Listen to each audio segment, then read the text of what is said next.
প্রিয় ছাত্রছাত্রীরা, কলকাতা পুলিশ কনস্টেবলে আসা টাইম অ্যান্ড ওয়ার্কের এই সহজ অঙ্কটি দেখে নাও। এ একটি কাজ 10 দিনে করতে পারে এবং বি একই কাজ 15 দিনে করতে পারে। তারা একত্রে কাজটি শুরু করে, কিন্তু 3 দিন পর এ চলে যায়। বাকি কাজ বি কতদিনে শেষ করবে?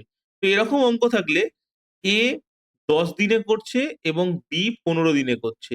তো এদের দুজনের একত্রে 10 এবং 15-র এলসিএম বের করে নাও। 30কে তোমরা ইউনিট অফ ওয়ার্ক ধরে নেবে। তাহলে এ 10 দিনে করছে, তাহলে 30কে 10 দিয়ে ভাগ করো, তাহলে এ প্রতিদিন 3টে করে কাজ করছে। এবং 15 দিয়ে ভাগ করলে দেখবে বি প্রতিদিন 2টো করে কাজ করছে। তাহলে তারা দুজন একত্রে 5টা করে করছে এবং এইভাবে তারা 3 দিন করেছে। অর্থাৎ 15খানা কাজ হয়ে গেছে। এবারে 30টা কাজের মধ্যে 15টা হয়ে গেলে বাকি 15টা কাজ থাকে, যেই কাজটা এ চলে যাওয়ার কারণে বি কে করতে হচ্ছে। তাহলে 15কে আমরা 2 দিয়ে ভাগ করব এবং দেখবো 7.5 দিন বা 7.5, 7.5 দিন দিয়ে সময় লাগছে। এই প্রত্যেকটা অঙ্কের সহজ সমাধানের জন্য তোমরা এই চ্যানেলটি সাবস্ক্রাইব করে রাখো এবং বেঙ্গল গুরুকুলের টেলিগ্রাম চ্যানেলটি জয়েন করে নাও স্টাডি নোটস গুলো পাওয়ার জন্য। Thank you.